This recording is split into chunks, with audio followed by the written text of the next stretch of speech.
Hello, my name's Paul Watson. I'm one of the Learning and Discovery Coordinators here at the National Emergency Services Museum, and we're here to talk about the 80th anniversary of the Sheffield Blitz. Now, some of you probably have never heard of it. An event that took place during the Second World War and happened all over this country when we were at war with Germany.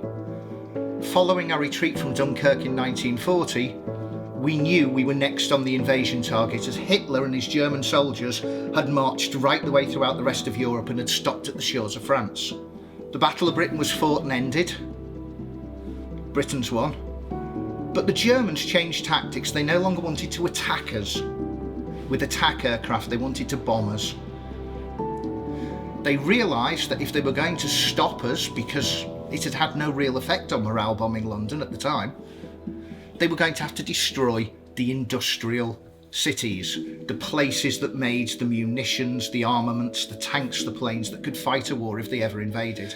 Scientists heard the radio chatter and intercepted the radio beams at 6:15 on the night of the 12th.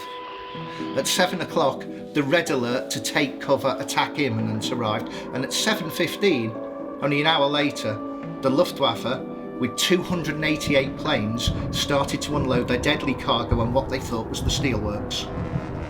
It was to have tragic consequences for over 600 people in Sheffield. After they'd started the serious property damage, blowing everything up, 11,000 of these little things appeared.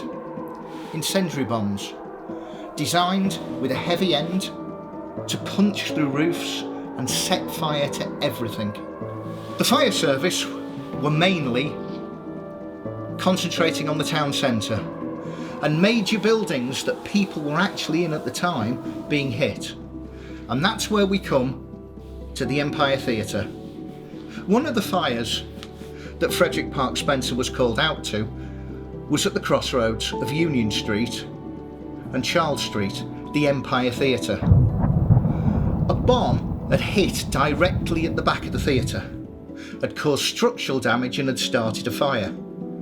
The firemen went in and the rear of the building collapsed on them, killing both of them.